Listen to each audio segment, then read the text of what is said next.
Salam sehat dan salam sejahtera bagi kita semua. Saya ucapkan selamat datang kepada seluruh pengurus KSPM FEB UTM dan juga seluruh anggota staf muda dari KSPM FEB UTM tahun 2021.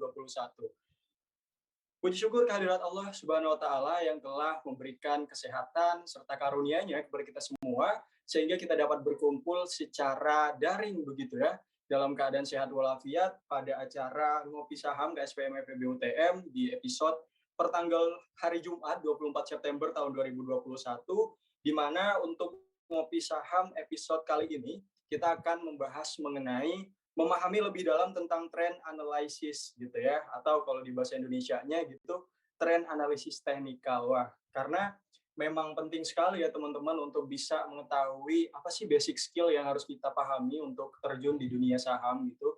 Dan untuk pemateri kita pada malam hari ini tentunya tidak kalah luar biasa dan dengan tema yang bakal kita bahas yaitu ada Mas Wildan Ihrojul Mubarok ya yang akan memberikan materinya.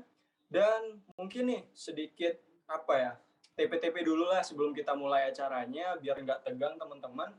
Saya ingin mengingatkan sekali lagi untuk teman-teman pengurus dan juga KSPM Muda untuk menyiapkan alat tulisnya dan juga mengaktifkan kamera selama acara biar acara kita meriah begitu ya, nggak cuma kayak kita ngasih materi kayak kelas-kelas pada biasanya kan itu boring banget gak sih. Jadi I hope kalian bisa on cam semua teman-teman biar acara kita kali ini lebih menarik gitu ya, lebih menarik daripada biasanya. Nah, kalau Nelson Mandela pernah bilang education is the most powerful weapon which you can use to change the world gitu ya. Jadi kayak relate banget gak sih sama acara kita pada malam hari ini karena untuk ngobrol pintar kali ini kita akan dapat banyak sekali pengetahuan, wawasan dan intinya hal-hal yang insightful buat kita semuanya, buat kita jadiin pengetahuan ke depannya so we can improving ourselves di acara kita pada malam hari ini. Dan juga nih teman-teman pasti pernah dengar kan ya kalau kata Bapak Pendidikan Indonesia gitu Ki Hajar Dewantara,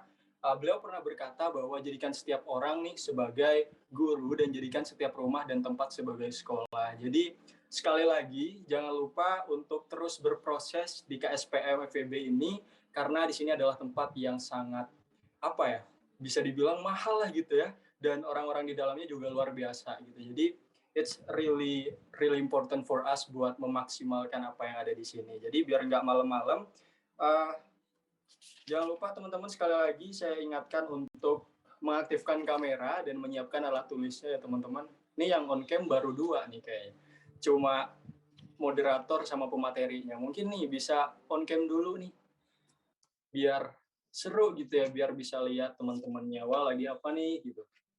Karena memang untuk acara kita malam hari ini teman-teman adalah acara yang nggak formal-formal banget ya, tapi ya tetap formal gitu. Jadi bisa dibilang informal karena memang kita di sini mau ngobrol bareng, mau sharing-sharing, mau belajar bareng, terus tapi tetap juga manner nomor satu ya gitu. Jadi buat teman-teman nih, yuk on cam yuk biar seru nih, biar kelihatan, bukan kelihatan ya, biar lebih meriah aja gitu acaranya. Oke, buat teman-teman yang mungkin jaringannya lagi terganggu begitu ya karena jaringan Telkomsel dimakan hiu gitu, nggak apa-apa, bisa off cam teman-teman. Jadi yang bisa on cam diharapkan bisa on cam ya teman-teman karena ya kapan lagi gitu kita nggak bisa ketemu offline ya yang bisa kita lakuin ya ketemu online gitu. Jadi selanjutnya mungkin kita sapa dulu pemateri kita. Halo Mas Wildan, apakah sudah siap memaparkan materinya? Halo Mas Isol, sudah siap. Oke, wah udah siap nih teman-teman. Jadi 19.50 sebentar lagi akan saya serahkan begitu ya untuk pemateri agar memulai acara pada malam hari ini. Baik, karena jam sudah menunjukkan pukul 19.50, saya serahkan kepada Mas Wildan untuk memaparkan materinya. Semangat dan teman-teman semuanya harap mendengarkan dengan seksama. Terima kasih. Oke, terima kasih Mas Isol ya. Sebelumnya, Assalamualaikum warahmatullahi wabarakatuh. Perkenalkan, nama saya Wildan Iqbal Jumbarok dari Prodi Akuntansi dan di KSPM sendiri saya sebagai Staff Profesional Research and Development. Nah, pada kesempatan kali ini, saya diberi amanah oleh divisi R&D atau divisi saya sendiri untuk mengisi acara ngopi kopi saham yang berjudul Memahami Lebih Lanjut tentang Trend Analis. Ya, tanpa berlama-lama lagi, kita langsung saja ke materi. Mungkin bisa di next slide, Mas. Oke. Jadi, trend analis adalah metode analisa yang memungkinkan trader untuk memprediksikan apa yang terjadi di masa yang akan datang. Dan trend analis akan berbasis pada historical data. Sehingga ketika teman-teman ingin melakukan trend analis, teman-teman itu harus memiliki terlebih dahulu data daripada pergerakan harga yang terjadi sebelumnya. Seperti itu. Next slide, Mas. Nah, sebelum teman-teman mengidentifikasi tren yang terjadi di dalam pasar, teman-teman harus mengetahui poin-poin penting untuk menghindari kesalahan dalam menentukan tren. Nah, yang pertama yaitu ciri-ciri tren bullish. Ciri-ciri tren bullish sendiri itu adalah yaitu membentuk dua swing high atau swing low yang lebih tinggi dari swing sebelumnya. Yang kedua, harga bergerak 45 derajat mengarah ke atas. Next.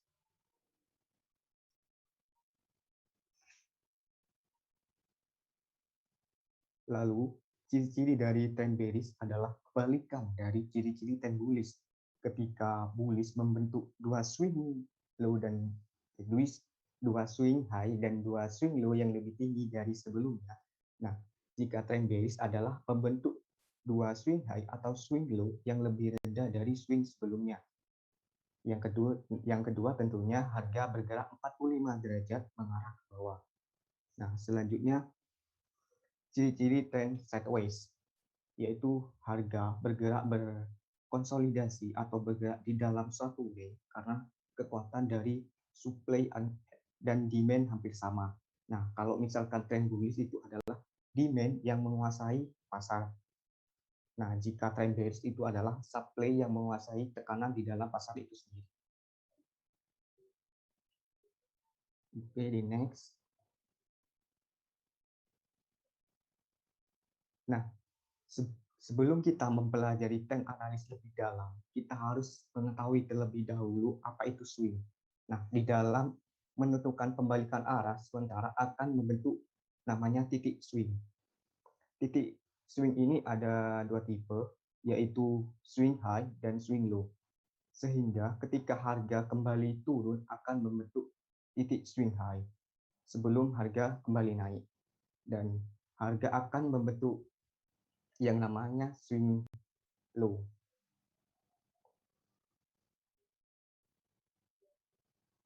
Oke, di next. Nah, ini merupakan contoh dari swing high dan swing with inset bar. Nah, kita lihat terlebih dahulu yang swing high.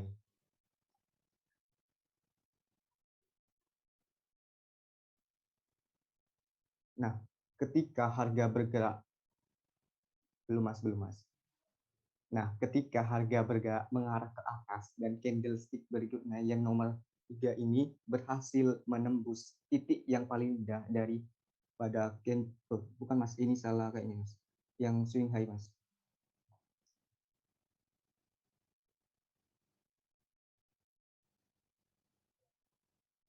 Bentar.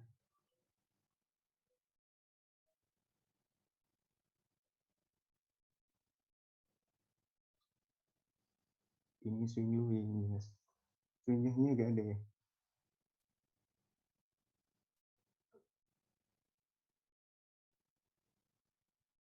Oke, karena kayaknya nggak ada ini. Oke, mungkin saya jelaskan tanpa PPT ya. Nah, ketika harga bergerak ke atas atau candlestick berikutnya di nomor 3 berhasil menembus titik paling rendah dari candle sebelumnya, maka akan disebut dengan swing high. Dan ketika harga bergerak ke atas lalu mengalami koreksi, sebelum koreksi itu terjadi, teridentifikasi dari pembentukan swing high itu sendiri. Lalu ada dengan swing high inset bar.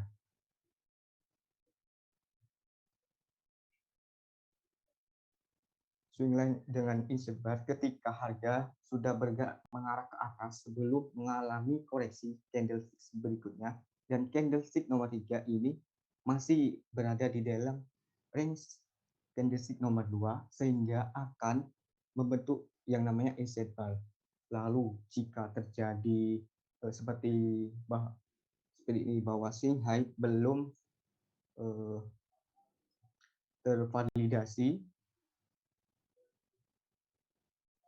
sehingga kita harus menunggu terlebih dahulu berhasil breakout dari titik swing low di candlestick yang paling besar atau disebut mother candle. Tetap di ini aja ya Mas ya. Nah, ini yang swing low ini.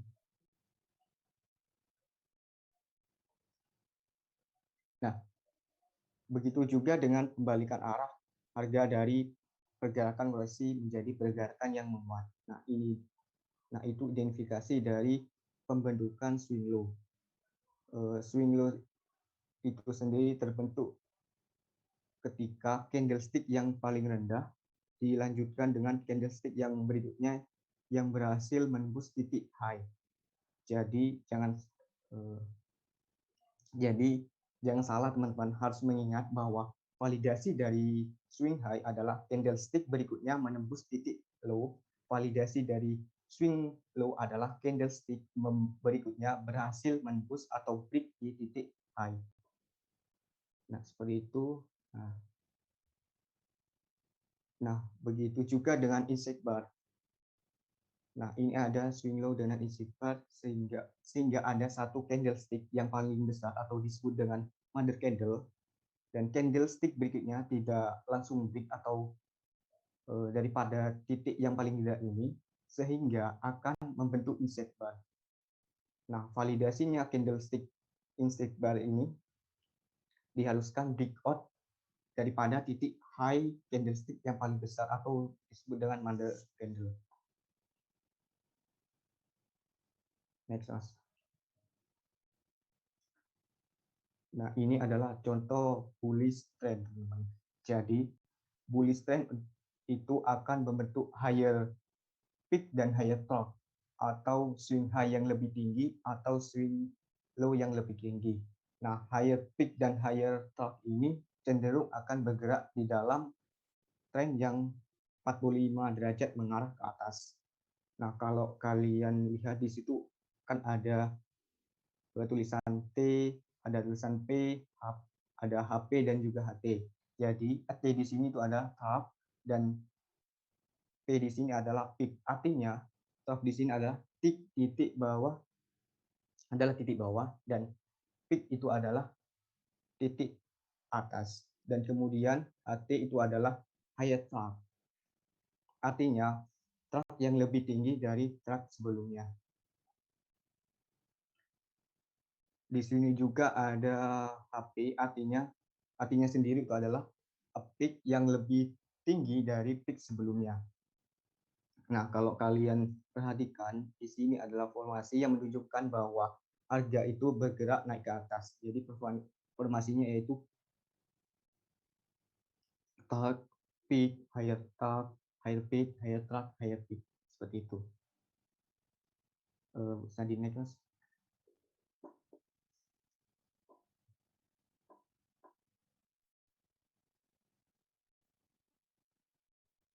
Nah, ini adalah contoh dari bullish trend itu sendiri untuk candlestick chart.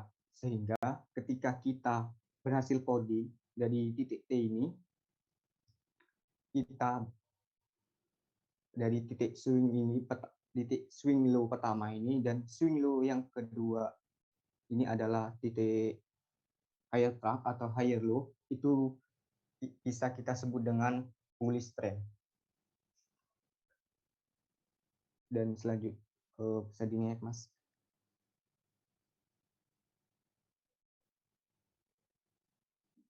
Nah, ini juga merupakan bearish trend. Bearish trend itu akan membentuk lower peak dan lower trough, dan juga harga akan bergerak 45 derajat mengarah ke bawah. Nah, kalau kita lihat di sini ada tulisan P, T, LP, dan LT. Sama seperti penjelasan tadi yang bullish itu, kalau P itu adalah peak, T itu ada top, LP itu ada lower peak, artinya peak yang lebih rendah dari sebelumnya. Kemudian LT adalah lower top. Jadi top yang lebih rendah dari top sebelumnya. Jadi misalkan nanti kalau misalkan pola ini terus berlanjut, artinya tren tersebut mengarah ke bawah atau disebut bearish atau sering disebut juga dengan downtrend. Oke, bisa di next, Mas.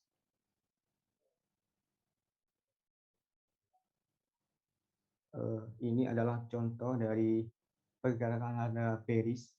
Kita lihat di sini adalah codingnya sangat simpel sekali di sini, yaitu peak, lower peak, lower peak, lower peak, lower peak, trough, lower trough, higher trough, lower trough.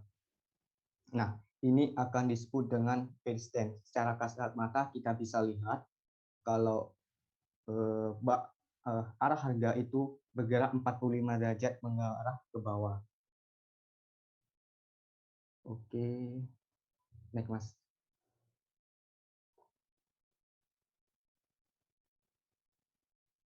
Nah, ini ciri-ciri dari trend sideways, yaitu peak dan trough sejajar berdekatan, tidak bergerak naik ke atas, dan juga tidak bergerak turun ke bawah. Jadi bergeraknya itu di sebuah range tertentu aja, teman-teman. Dan kalau kita lihat di sini, harga itu cenderung datar. Nah, yang susah ditebak itu sebenarnya ada di sini, di trend ini, teman-teman. Karena harga saham yang sedang bergerak di range sideways sendiri itu kita nggak tahu mau ke atas atau mau ke bawah. Jadi kita masih nggak ngerti gitu. Jadi ketika kita menemukan tren seperti ini, lebih baik dihindari saja. Oke, next, Mas.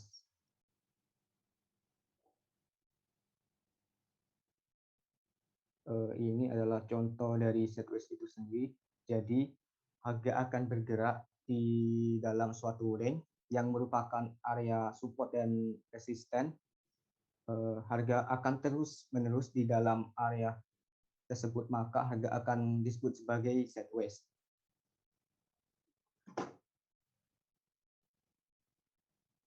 Next, Mas.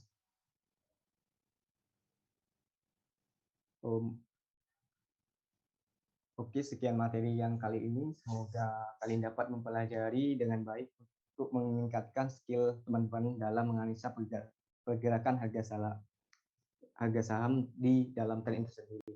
Mungkin bisa saya kembalikan ke Mas Moderator. Baik, terima kasih pemateri atas pemaparan teori dan materi yang sangat luar biasa begitu ya, yang sangat insightful sekali buat teman-teman gitu ya. So, sekarang kita masuk ke sesi tanya jawab gitu ya teman-teman. Buat teman-teman yang mau bertanya perihal materi kita pada malam hari ini, teman-teman bisa langsung raise hand atau mengajukan diri melalui kolom komentar atau langsung mengirimkan pertanyaan di kolom komentar dan nanti akan saya bacakan begitu.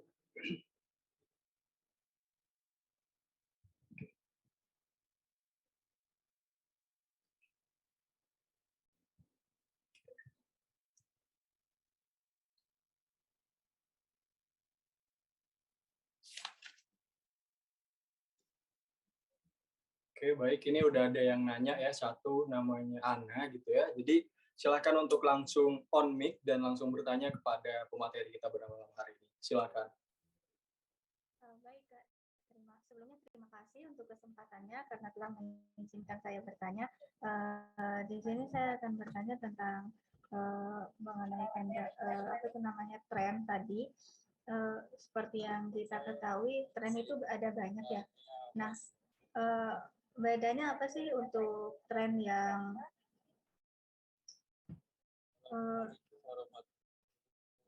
sideways sama head and shoulders gitu? Terima kasih. Oke, baik. Terima kasih atas pertanyaannya. Mungkin pemateri bisa langsung menjawab pertanyaan dari penanya. Saya persilakan. Eh, bisa diulang pertanyaannya? Bentar. Oke. Baik, untuk tren sendiri itu kan ada banyak jenis ya. Nah, tadi kan disebut juga ada tren sideways. Nah, kalau kalau sideways itu kan kita akan menemukan titik di mana kanan kiri itu sama sejajar ya. Nah, bedanya sama tren yang head and shoulders itu apa ya? Terima kasih.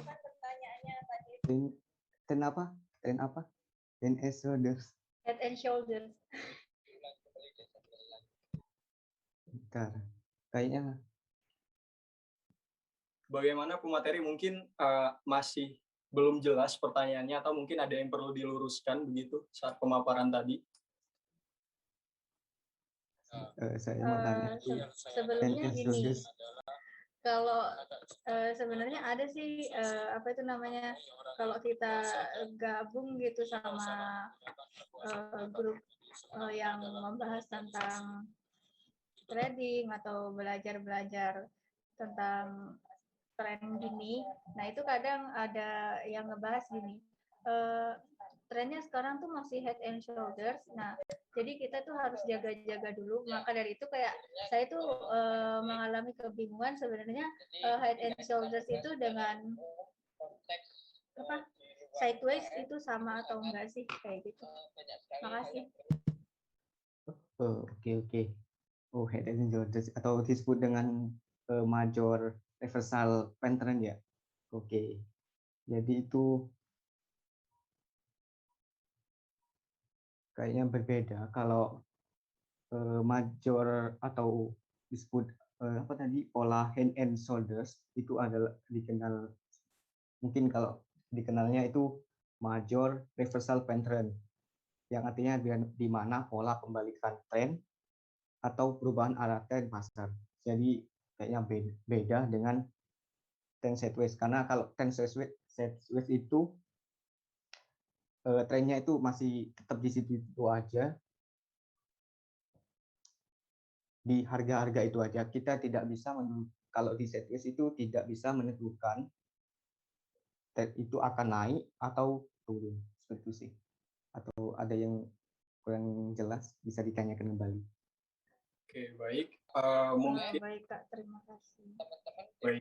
Sepertinya ada yang ingin menambahkan jawaban begitu ya untuk pertanyaan dari Mbak Ana begitu. Silakan Mas Raden Aprianto untuk on mic ya dan menjelaskan begitu. Oke, terima kasih banyak atas waktunya. Nah, ini pertanyaannya menarik ya. Simple. Nah, tadi yang ditanyakan oleh Mbak Ana itu terkait pola ya, atau yang dinamakan pattern. Nah, kalau masalah tren itu kan ada 3 ya. Tren bullish, bearish, dan sideways. Nah, itu kelompok tren. Nah, sedangkan pola, nah itu pola terjadi kenapa? Terjadi karena pengulangan. Jadi kenapa ada yang namanya pola? Nah, seperti kita ada yang namanya pola hidup atau habit. Nah, sama di chart itu ada yang namanya pola. Nah, pola itu terbentuk dari apa? Konsolidasi. Dari apa? Pergerakan yang di situ-situ aja. Nah, dari naik dan turunnya di area situ, nah itu membentuk sebuah pola. Nah, naik dan turun di area situ, kalau dimasukkan ke kelompok tren, nah itu dikatakan sebagai sideways. Karena apa? Karena tren bullish dan bearish itu terbentuk dari apa? Higher high yang ada di atasnya high dan lower low. Jadi ada di bawahnya top. Mungkin tadi bisa di share screen lagi ya. Terbentuknya tren bullish dan bearish itu karena apa? Karena adanya kepala cangkul ya dan badan cangkul.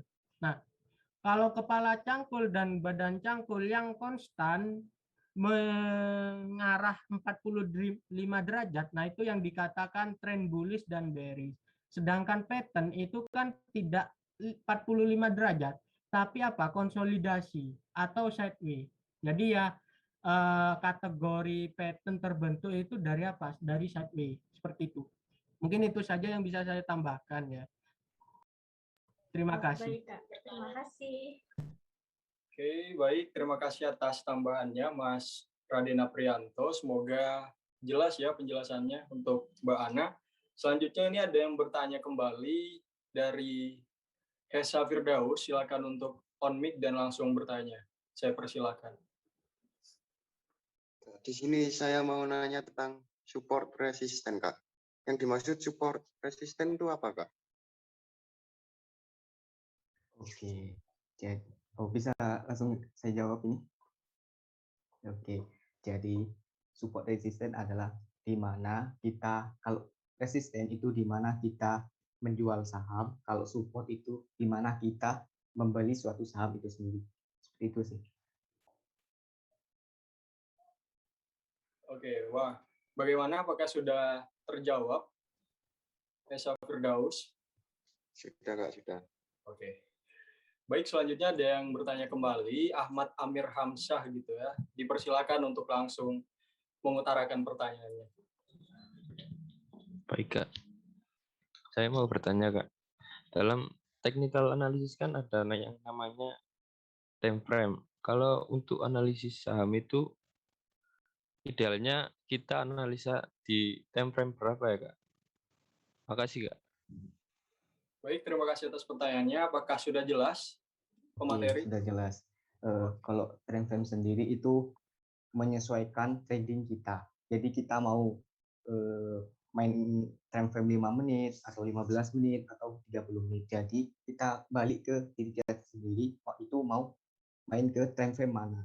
Mau ke 15 menit atau 30 menit dan atau ada yang daily atau yang weekly itu. Jadi itu balik ke trading plan-nya kita sendiri. Oke, itu. Baik, bagaimana? Apakah sudah terjawab, Amir? Baik, Kak. Makasih. Oke. Nampaknya teman kita begitu ya, direktur kita ingin menambahkan jawaban dari Mas Wildan lagi begitu tentang pertanyaan dari Mas Hes, jelas gitu, dan kita benar-benar dapat pengetahuan yang insightful sekali gitu. Oleh karena itu silakan Mas Dirut untuk langsung on mic nih. Oke, terima kasih. Nah, saya mungkin akan menambahkan jawaban untuk pertanyaan yang kedua dan yang terakhir ya. Untuk pertanyaan yang kedua, tadi ditanyakan apa sih pengertian atau maksud dari support resisten. Tadi sudah betul yang dijelaskan oleh Mas Wildan ya sebagai pemateri. Nah, itu betul. Jadi yang support itu di area di mana kita untuk melakukan pembelian, dan resisten itu area orang melakukan take profit atau lepas barang atau jual. Tapi untuk menambahkan lagi supaya tidak miskom, nah itu ada yang namanya support itu ditembus. Jadi apa? Jadi yang kita maksud dengan area pembelian, nah itu karena sentimen yang sangat berpengaruh besar atau perusahaan yang tidak menguntungkan dan itu menjebol. Jadi yang harusnya support itu menjadi area beli, nah itu orang-orang terjadi penjualan. Nah, contohnya seperti apa? Seperti kasus COVID-19 yang saat kemarin itu booming. Nah, itu terjadi apa? Yang terjadi itu support ditembus dan akhirnya panic selling. Nah, itu juga terjadi. Oleh karena itu mungkin sederhananya support itu area bawah ya. Simpelnya gitu, area bawah. Jadi teman-teman tadi kan udah dijelaskan tuh terkait swing ya. Nah, swing itu teman-teman harus paham betul. Nah, jadi swing itu ditarik ya. Antara swing kiri, antara swing 1 dan 2 itu ditarik. Nah, itu bisa ditariknya linier atau horizontal lah istilahnya. Nah, itu kalian lihat harganya di situ itu terjadi pembalikan di harga berapa. Nah, itu ya yang bagian bawah dikatakan sebagai support. Nah, swing yang bagian atas itu juga ada kan di bagian atas. Nah, itu teman-teman tarik juga area harga tersebut itu yang bagian atas. Itu yang sering terjadi orang melakukan take profit. Nah, itu yang dikatakan resisten. Jadi apa itu support resisten? Yaitu menarik swing yang teman-teman lihat gitu.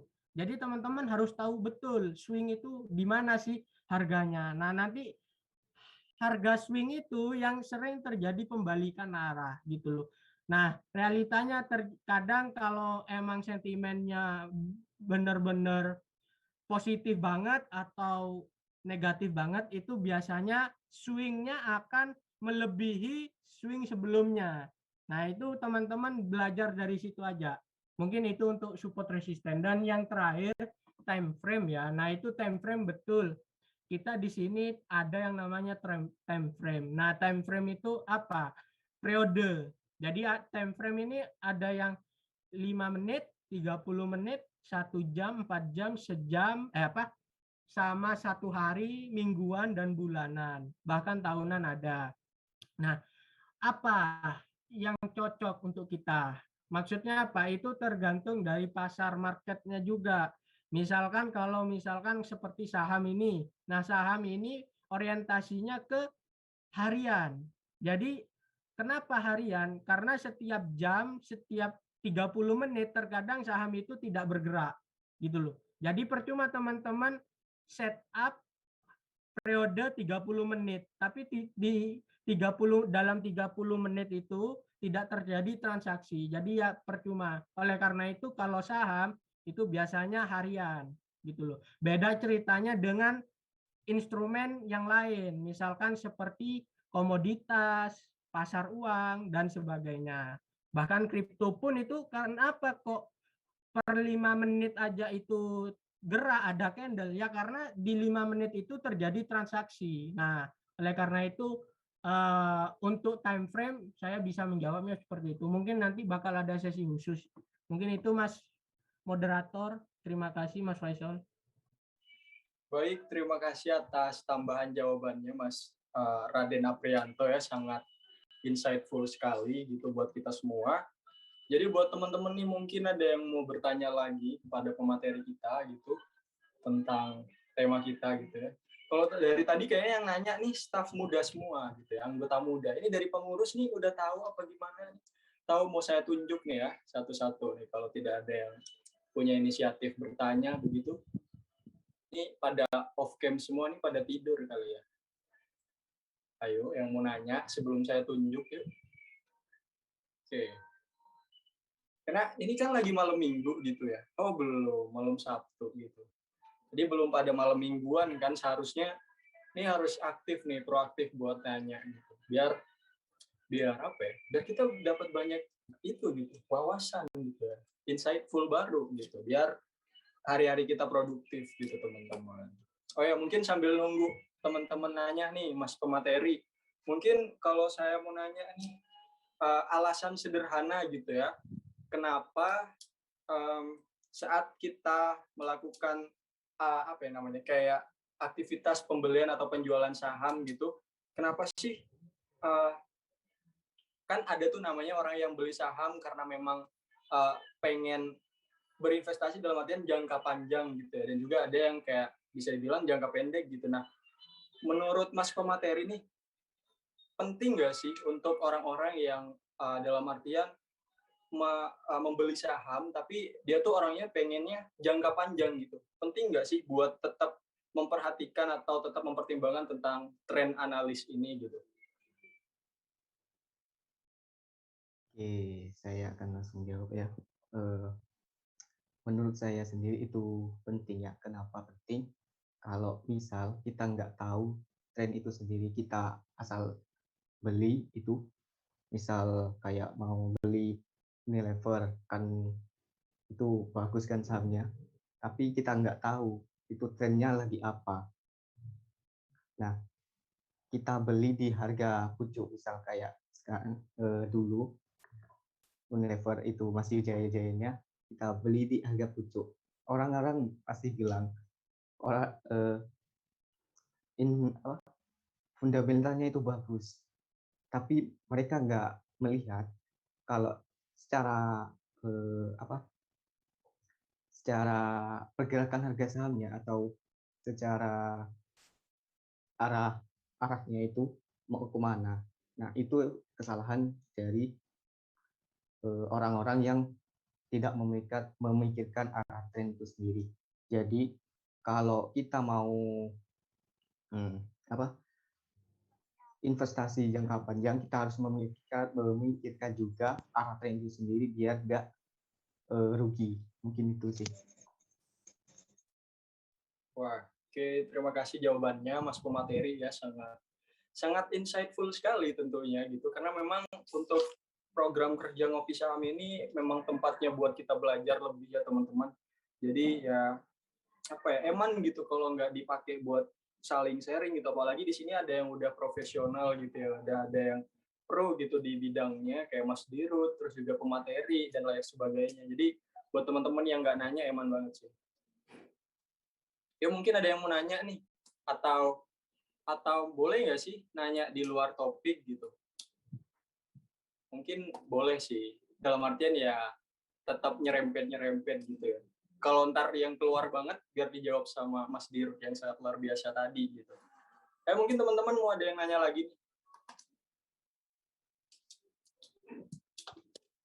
Halo, ini pada tidur ya?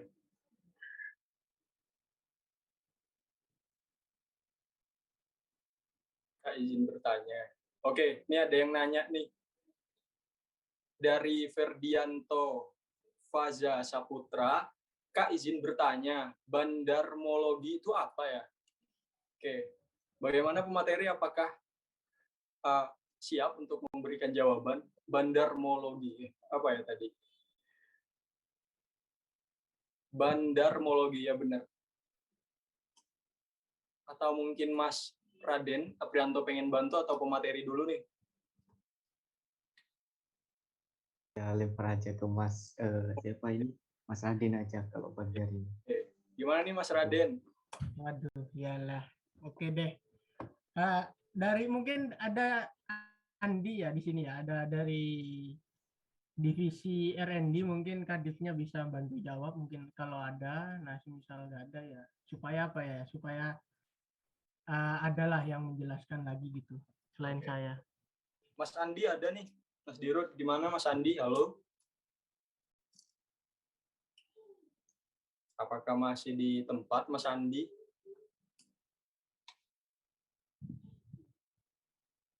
Oke, kalau nggak ngerespon mungkin karena sinyal ya. Nah, saya bantu jelaskan sedikit aja.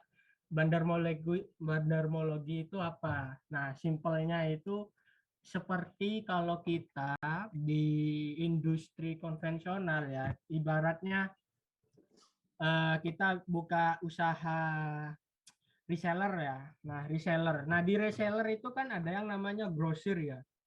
Nah, ada yang namanya grosir, ada yang namanya reseller. Nah, bandarmologi itu sebagai apanya? Yaitu sebagai grosirnya.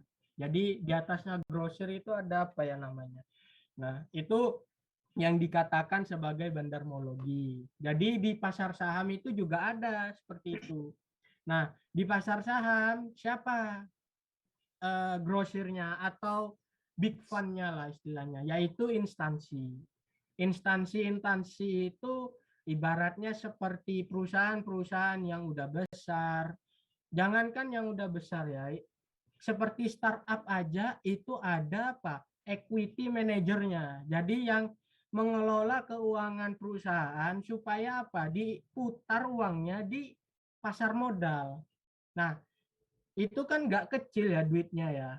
Apalagi duitnya perusahaan. Nah, ibaratnya kalau duit perusahaan terus dibelikan saham, nah itu kan bakal dampak ke harga.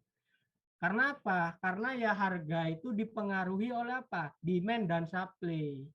Nah, ini udah ekonomi banget ini. Makanya teman-teman untungnya mahasiswa FEB gitu loh. Jadinya kan agak paham tentang ekonomi. Nah, jadi apa bandarmologi simpelnya? Yaitu bandarmologi posisi big fund yang ada di pasar saham mempengaruhi harga gitu loh. Nah, karena saham ini kan ada banyak ya. Jadi yang mempengaruhi itu tergantung harga juga gitu loh. Ibaratnya kalau saham itu harganya di atas 5.000 atau udah puluhan ribu, nah itu otomatis kan grosirnya butuh modal besar juga gitu loh.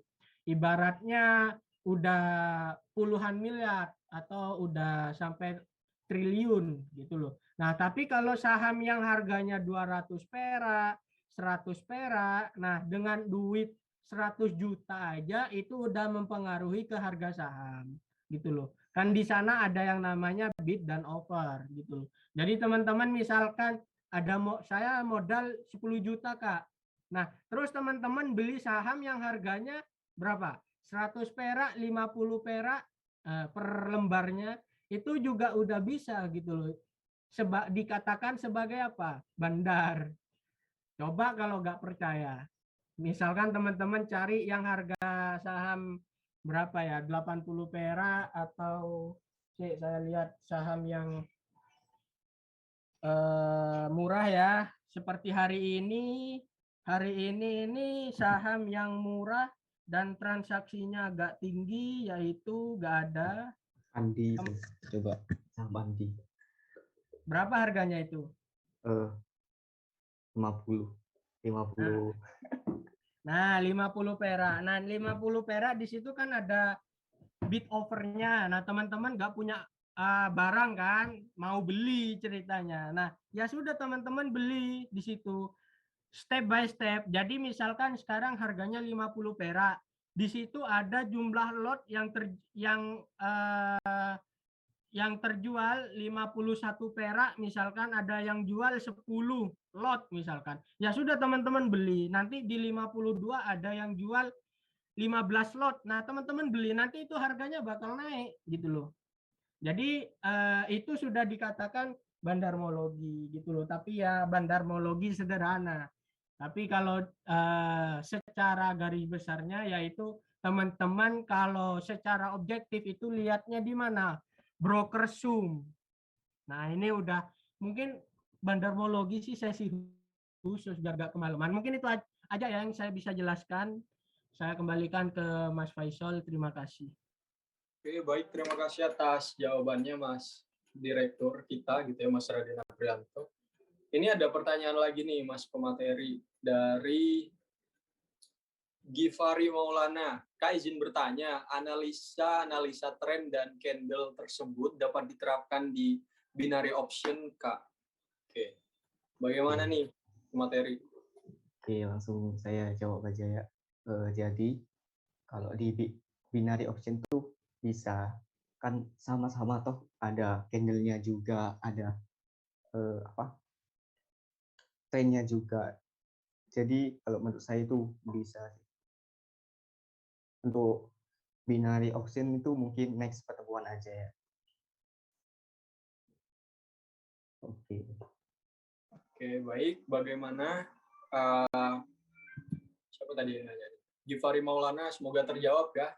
Dan tentang binary option, kata Mas pematerinya, next meeting kita bahas itu. Gitu. Wah, menarik ya teman-teman.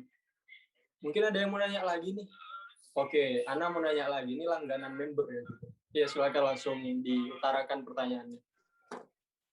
Gini Kak, izin menanggapi itu ya, jawaban Pak Dirut. Kalau tadi kan yang namanya bandar itu kan dia beli di harga sekian gitu. Nah, nanti ada orang yang jual lagi itu dia bakal beli lagi gitu. Jadi harga saham itu bakalan naik gitu kan. Nah, apa itu juga termasuk ke dalam terjadinya itu penyebab saham gorengan kayak gitu sih.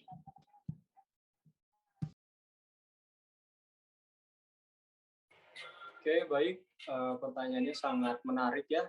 Ini yang mau jawab pemateri atau Mas Dirut atau teman-teman dari R? Dua-duanya boleh. Oke, wah, dua-duanya. Gimana nih? Di sini nggak ada Mas Andi ya. Oke. Mungkin bisa menjelaskan dari hadisnya sendiri.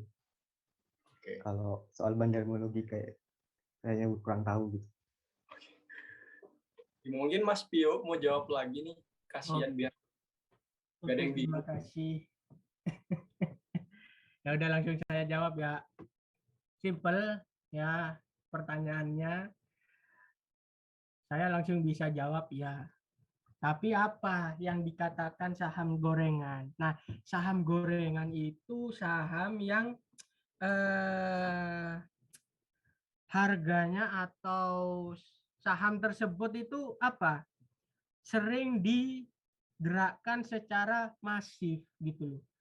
Oleh karena itu, kenapa di saham-saham yang bonefit lah istilahnya, itu harganya selalu di atas 1.000 atau 500.000 ke atas. Ya karena itu, karena dipengaruhinya itu sangat sulit.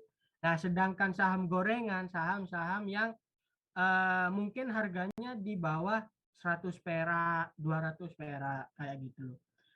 Oleh karena itu kenapa kita sangat gencar ke edukasi supaya apa? Orang-orang ini beli itu berdasarkan apa? Mutu, berdasarkan kualitas gitu loh. Oke, saham gorengan ini gak seutuhnya salah ya. Karena apa? Karena yang scalping ya, ada kan ini ada tipe-tipe trader ya. Nah, trader scalping itu pemasukannya dari situ saham gorengan. Jadi mereka itu belinya di harga rendah, nanti naik 5 atau 7 ticks. Jadi kan ada yang namanya ticks tuh. Di bid over itu kan ada namanya tick ya. Nah, itu nanti udah dilepas. Nah, itu yang dikatakan saham gorengan. Jadi ya saya gak bilang kalau saham gorengan itu gak ada ya. Pada dasarnya sekarang udah mulai banyak gitu. Malah tambah banyak. Karena apa? Karena style investor sekarang ya. Style investor sekarang apalagi yang masih muda-muda itu apa? Ambisinya luar biasa besar.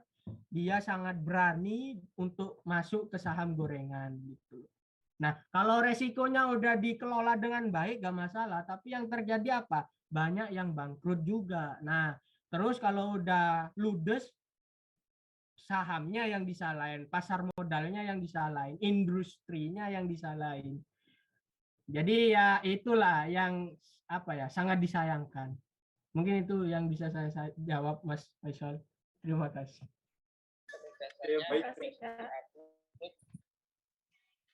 Baik, terima kasih atas jawabannya Mas Raden Aprianto. Semoga terjawab. Atau mungkin ada sanggahan lagi dari penanya nih? Atau sudah cukup?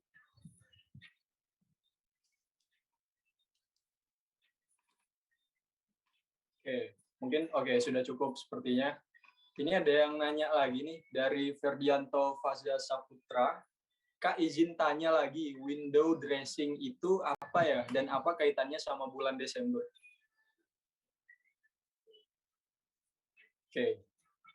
Bagaimana pemateri?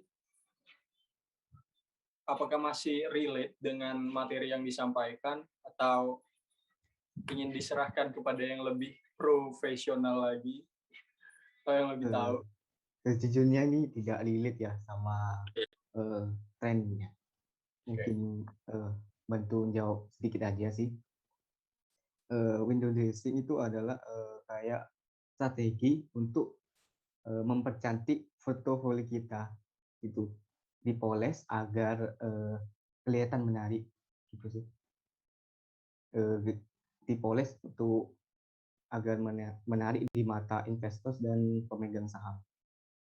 Biasanya itu perusahaan merekayasa laporan laba rugi sehingga memiliki kayak kinerja yang lebih baik dari yang sebenarnya. Itu sih mungkin itu yang bisa saya jawab.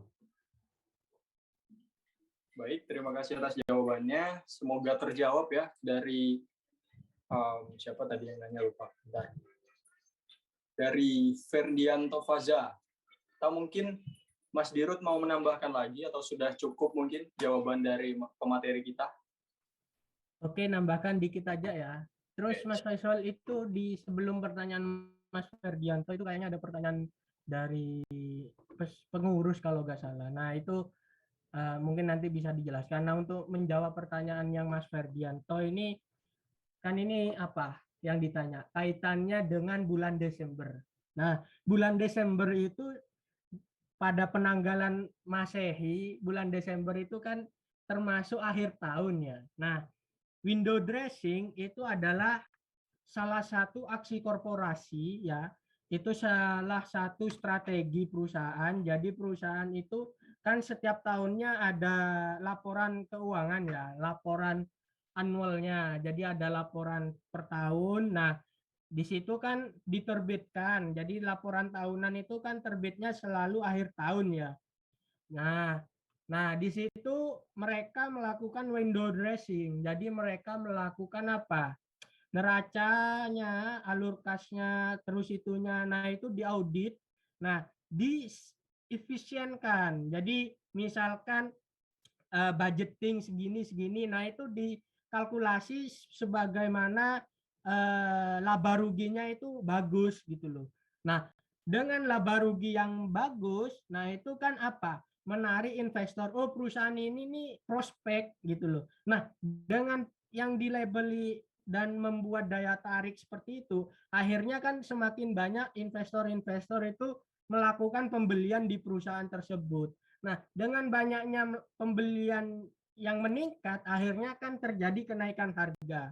Jadi runtut gitu loh. Jadi kita harus apa? Memikirkan alurnya gitu loh.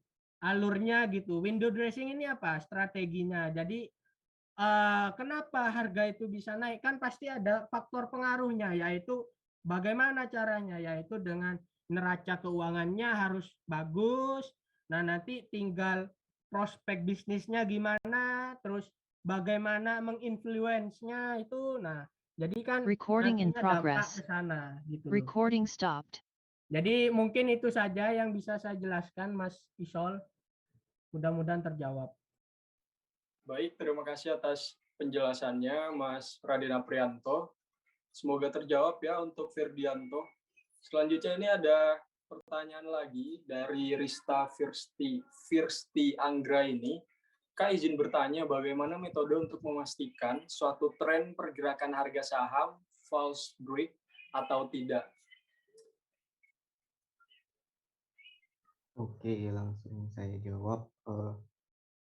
Untuk hal pertama mungkin yang disiapkan dalam mengatasi false breakout atau itu adalah menggunakan indikator ATR atau average to rate average to range dengan periode 14 mungkin. Itu indikator ini membantu dan memberitahu Anda jika ada kesalahan sinyal seperti itu. Yang kedua mungkin ya menyiapkan grafik candlestick mungkin seperti itu, di mana chart ini akan membantu Anda menganalisa trading dengan teknik breakout yang akan menginformasikan kondisi tren saat itu. Yang ketiga mungkin support dan resisten ya. Dalam menempatkan support dan resisten dibutuhkan garis horizontal yang selanjutnya digunakan untuk mengetahui area jenuh harga dan tren yang berbalik.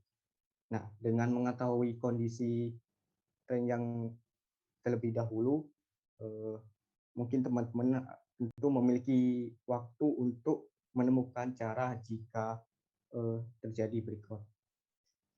Itu sih menurut saya. Baik, terima kasih atas jawabannya Mas Wildan. Semoga terjawab ya Mbak Kristi tadi. Oke, saya ingatkan di kolom komentar sudah dibagikan ya teman-teman pengurus untuk absensi ngopi saham episode 9 begitu. Jadi untuk pengurus KSPM FEB UTM silakan untuk langsung mengisi begitu ya. Karena kita udah hampir 1 jam begitu. Acara udah hampir kita akhiri gitu kalau udah ada yang nanya gitu ya. Tapi kalau masih ada yang nanya kita bakal lanjut sih.